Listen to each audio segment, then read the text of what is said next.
देखिए, मुझे लगता है कि कांग्रेस पार्टी जीतने के डेस्परेशन के अंदर सामान्य विवेक भी खो चुकी है। जो कॉन्ट्रैक्ट है वो तो कौन फर्स्ट लोएस्ट है, सेकंड लोएस्ट है, इसके आधार पर तय करना चाहिए।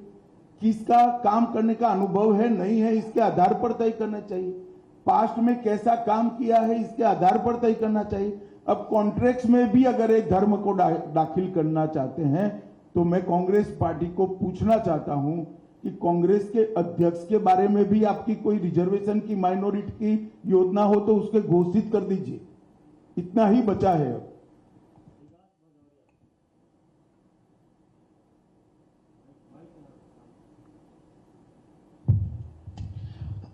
अमित जी, मेरा सवाल ये है कि प्रधानमंत्री बार बार ये कह रहे हैं कि 100 दिनों के अंदर वो एक बड़े फैसले लेने वाले हैं। उनकी सरकार कई बड़े फैसले। विकास जी, 100 दिन होंगे, मालूम पड़ जाएगा। हम ही जीत कर आने वाले। थोड़ी क्यूरियोसिटी को शांत करें।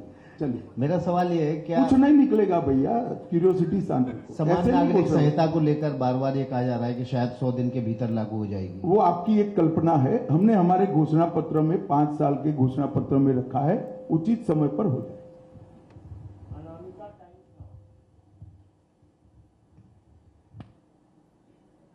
राहुल गांधी बोल रहे हैं कि एक्सरे की बात चल रहा है देश में, जिससे दूध का दूध और पानी का पानी हो जाएगा। इसमें क्या विचार है आपकी? देखिए, राहुल जी कुछ भी बोल सकते हैं, कुछ भी कर सकते हैं।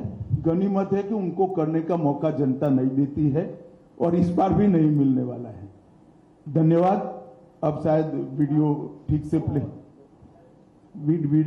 प्ले हो पाए। मैं यहां कहकर जाता हूं, भारतीय जनता पार्टी की सरकार बनेगी तो एक गैर संवैधानिक मुस्लिम रिजर्वेशन को हम समाप्त कर देंगे। ये अधिकार तेलंगाना के एससी, एसटी और ओबीसी का है, वो अधिकार उनको मिलेगा और मुस्लिम रिजर्वेशन को हम समाप्त कर देंगे। भारतीय जनता पार्टी की सरकार बनेगी तो एक गैर संवैधानिक एससी, एसटी और ओबीसी का है, वो रिजर्वेशन को हम समाप्त कर देंगे। रिजर्वेशन को हम समाप्त कर देंगे। तो दोनों वीडियो आपके सामने है। मेरा करबद्ध निवेदन है कि रिजर्वेशन के बारे में और इस फेक वीडियो के बारे में कांग्रेस जो भ्रांति फैला रही है, वो भ्रांति को निरस्त करने में मीडिया भी अपना सहयोग दे। और आप सभी का इतनी सुबह यहाँ आने के लिए बहुत बहुत धन्यवाद। नमस्कार। हाँ, बोलिए।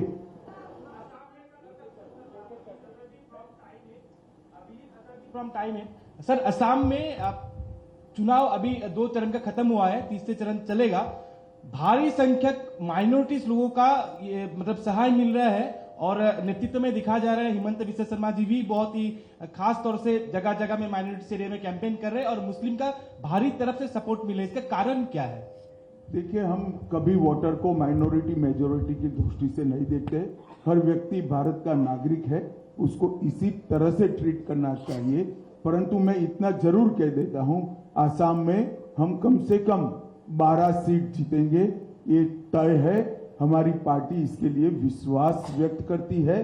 कम से कम 12 से आगे भी जा सकते। सर, असम की कई कंस्टिट्यूएंसी में आपने भी प्रसार में भाग लिया, कैसा देख रहे हैं आपके हिसाब से?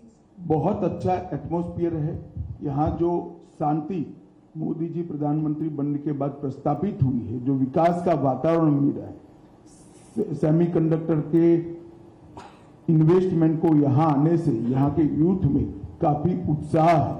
हेमंत विश्व शर्मा जी ने पूरे आसाम में मोदी जी की सारी योजनाओं को नीचे तक पहुंचाया है। ढेर सारे भूमि कब्जा के केसों को रिजॉल्व किया है और आज आसाम की जनता इसके कारण पूरी तरह भारतीय जनता पार्टी के साथ है।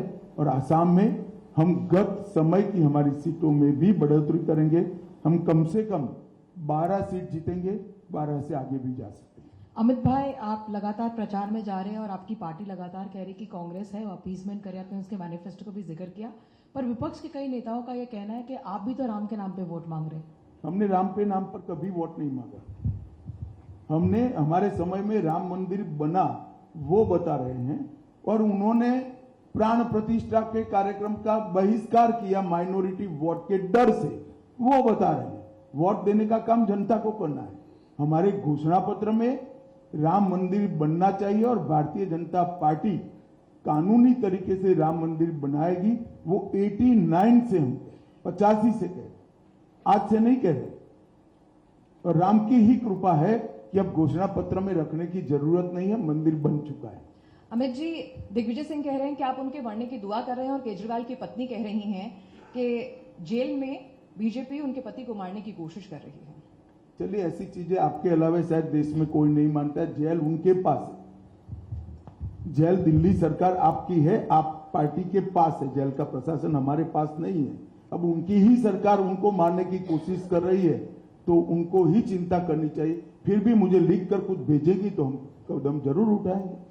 धन्यवाद। अमित जी, लास्ट आखिरी सवाल असम से ही है कि आप लोग कह रहे हैं कि इस बार वोटों में इजाफा हुआ है, वोट सीट का व्यवधान बढ़ेगा इस बार असम में, तो ये लोगों का कांग्रेस के प्रति मतलब खफा कांग्रेस के प्रति है, इसीलिए आपके तरफ रुझाव है या आपके कामों की वजह से? हमें नेगेटिव वोट नहीं मिल रहा है। नरेंद्र मोदी सरकार और हेमंत बिस्वा शर्मा सरकार के अच्छे कामों के कारण एक मजबूत पॉजिटिव वोट बैंक आसाम में जनरेट हुई है।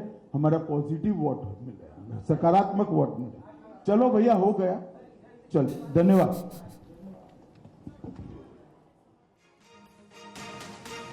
तो गृह मंत्री अमित शाह को आप सुन रहे थे, जिनकी तरफ से साफ तौर पर कहा गया कि विपक्ष निराधार और तथ्यहीन बातें कर रहा है। अमेठी पर भी उनसे सवाल पूछा गया जिसमें उनकी तरफ से कहा गया परंपरागत सीट छोड़कर भागे राहुल गांधी और वो बहुत ज्यादा कंफ्यूजन में नजर आ रहे हैं।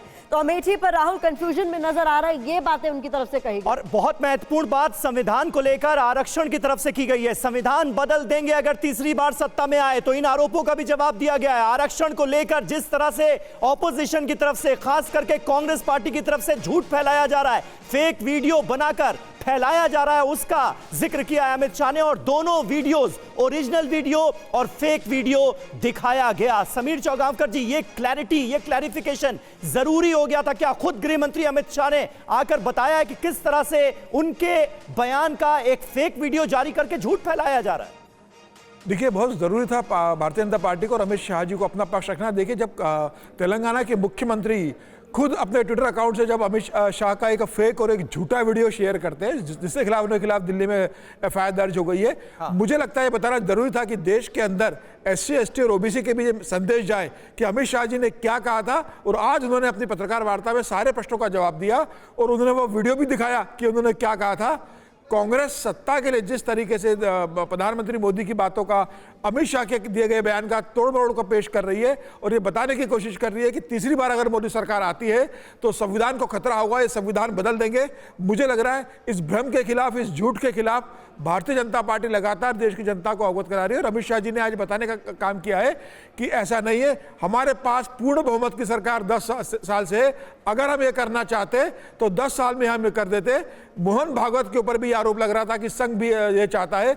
मोहन भागवत जी ने बहुत कल स्पष्टीकरण दे दिया है कि संघ संविधान सम्मत आरक्षण के पक्ष में है और संघ कभी नहीं चाहेगा कि आरक्षण खत्म हो। संघ के बारे में गलत बातें फैलाने में, भ्रामक बातें फैलाने में, झूठ बोलने की कार्रवाई न की जाए। कल संघ प्रमुख का भी का बयान आ चुका है। बिल्कुल, मुझे लगता है इसके बाद अब ये देश की जनता को समझ लेना चाहिए कि सोशल मीडिया पर किस तरीके से झूठ फैलाया जा रहा है। वो किसी भी तरह कहा यह गया कि गैर संवैधानिक धर्म आधारित आरक्षण को खत्म कर देंगे और वो वीडियो एडिट करके बना दिया जाता है कि SC, ST, OBC का आरक्षण खत्म कर देंगे।